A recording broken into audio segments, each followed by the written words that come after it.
one of the questions people sometimes ask me is, what's your earliest memory in the music business, or even as a kid? And I have a really good memory from childhood, and probably one of my a good early memory is being pulled off of an old school church bus.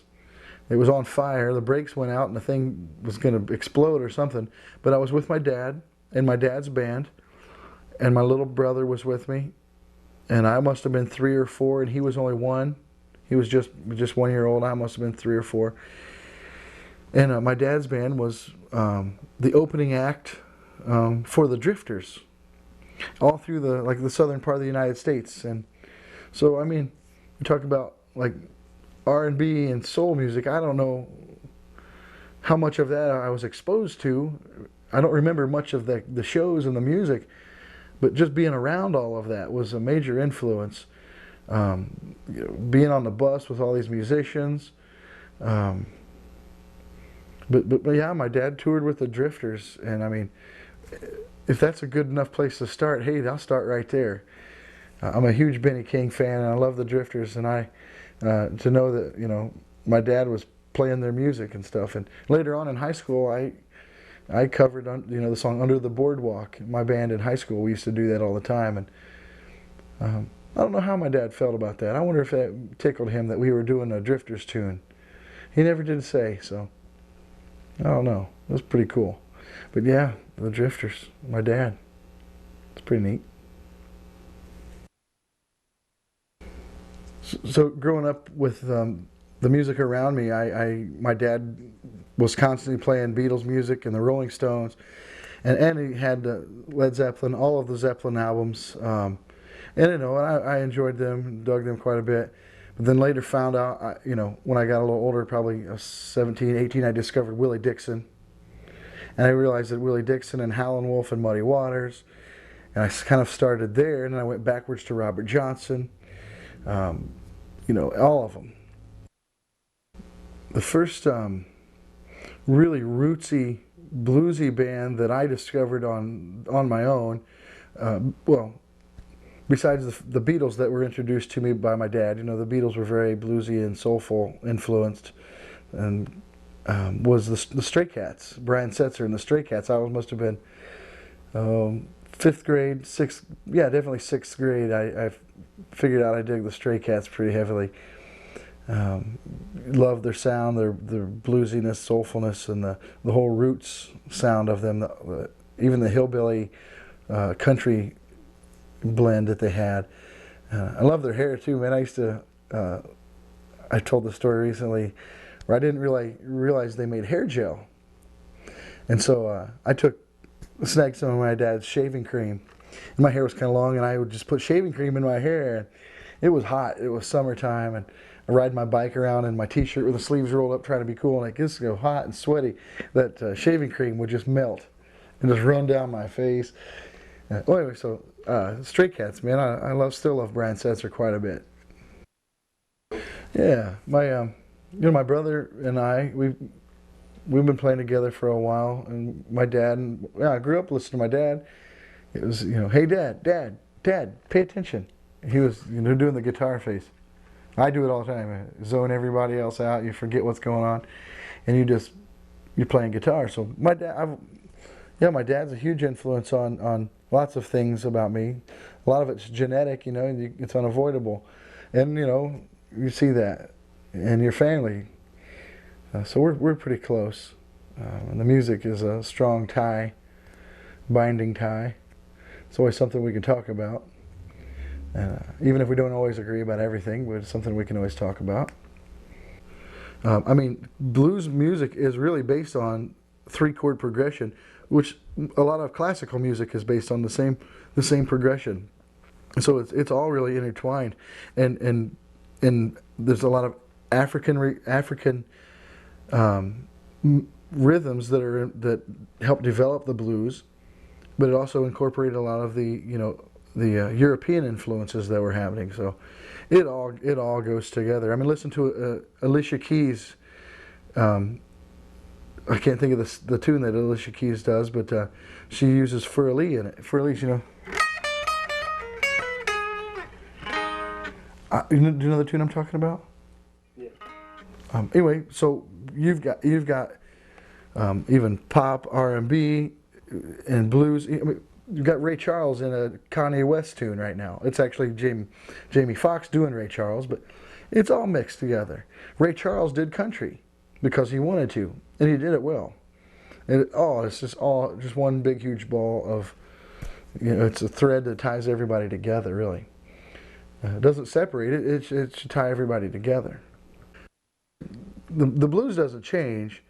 It's just society around us changes, and eventually they're like, oh yeah, we need to go back to that. We went, the blues doesn't change. It always stays the same. You got new people doing new things. I remember when Robert Cray was called the new face of the blues, and he still is. I mean, he's been at it for a long, long time, and Robert Cray is still, the blues that Robert Cray does is a modern,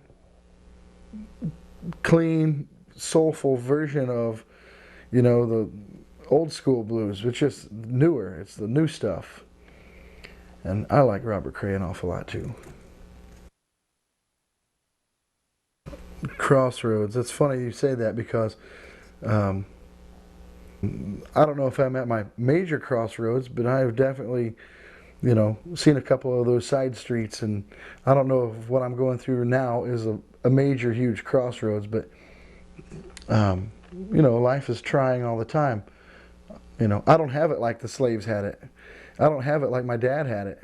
I don't have it like my grandpa had it. I've got it pretty easy, and I'm lucky. I get to play music for a living and make myself happy that way. And I've got, I'm just a lucky person. I've got a lot of people that love me around me. But so did Eric Clapton.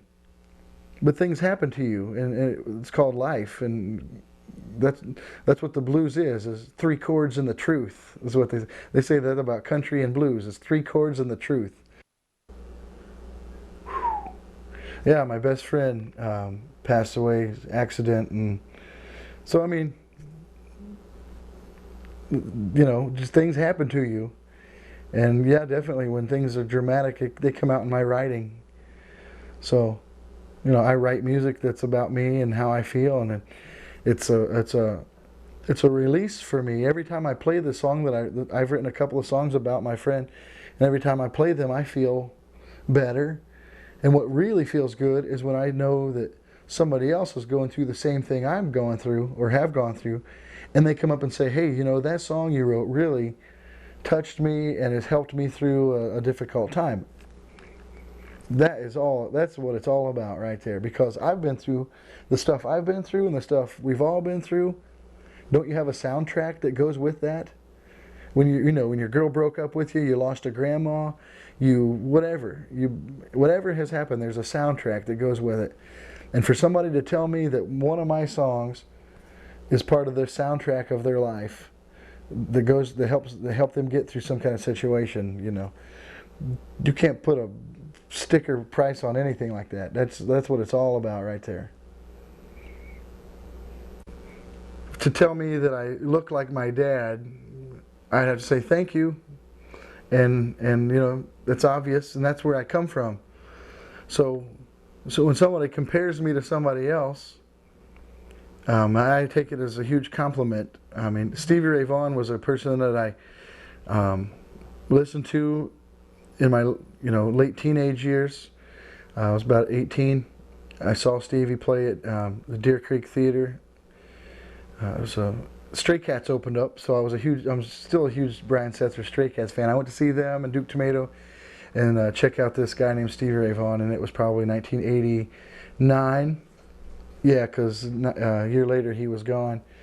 But Stevie was just so powerful, and he did things so honestly.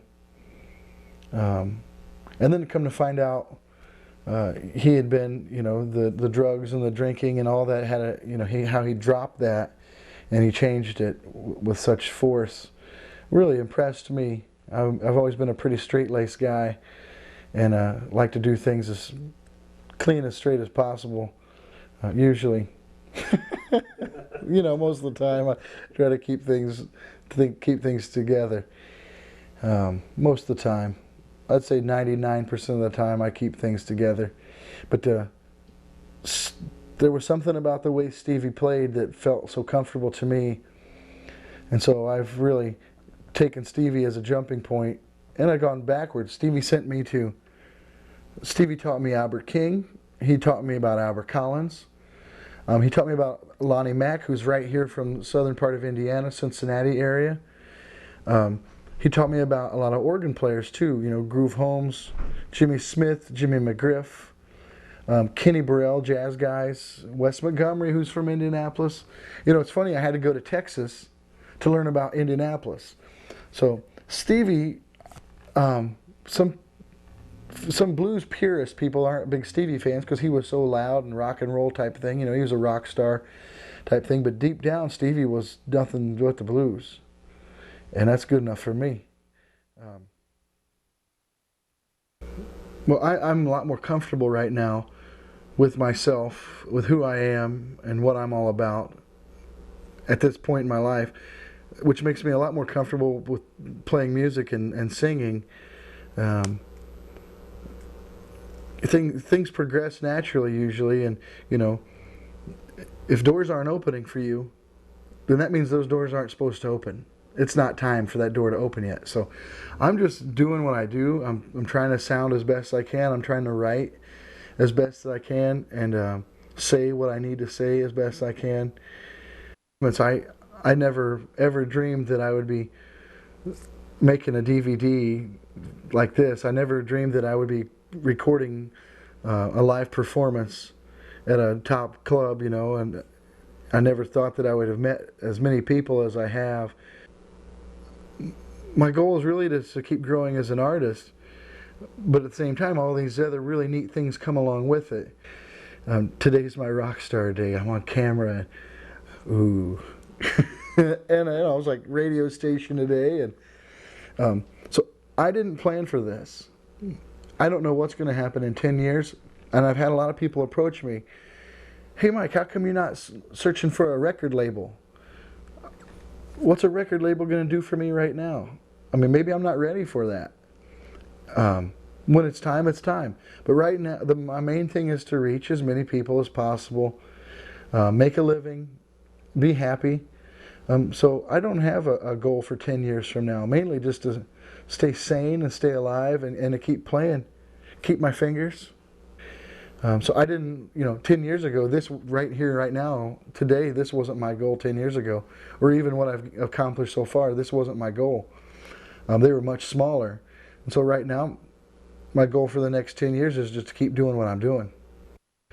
One of my all-time favorite shoulder rubs is with somebody here in Indianapolis. His name's Tad Robinson. He's probably one of the most soulful singers, songwriter guys I know, and I can't get enough of the dude. He is amazing. I put Tad Robinson right up there with everybody, and he's a good friend at the same time. And but musically he's amazing, and I love the fact that we talk and we can write and email and we're friends. We've opened up for Robert Cray at the Vogue Theater. Got to meet him and say hello. You know, that anytime you get to open up for somebody big like that, like we did open up for Buddy Guy at the Rib America last September, you get to be received by their audience also. So you get to touch that many more people and be exposed to that many more people. And it's really cool when the people that you're working with are so friendly, and you know, they understand where I am, because they were there not too long ago. So we've been lucky, been able to rub shoulders with some pretty big folks, and you know, one day maybe I'll be the person that gets to, you know, reach out and pull somebody up to our stage, and we can help them out too. At the same time, they help us out by an opening act or whatever. We're only here for a short amount of time. That's something I learned, you know, from my buddy passing away. We're not here as long as we think. So I really am not gonna, you know, I'm probably not gonna make some big, huge change in the world. You know, I'm not gonna change the sound of music. I'm not gonna change the whole way the universe functions.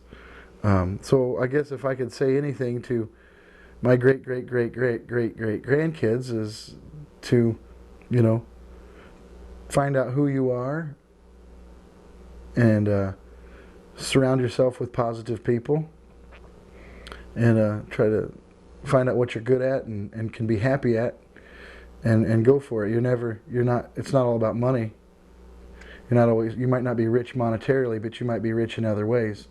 And you know, if that's the case, then I'm very rich. You know, I'm doing what most people wish they could do. I pay my bills. We pay our bills, but I'm doing something that I love to do, and that's worth more than you can, you know, pay me to. It's worth more than money. So I guess my advice would be to find out, like I said, find out what you're good at, and just be happy doing it. So this is where I get to say, you know, thanks for checking out our DVD. If you were there at the recording, thanks for showing up. It's great to see everybody. And sorry I couldn't get around to give everybody big hugs. But anyway, we'll see you soon. And thank you very much. Bye, Shovelheads.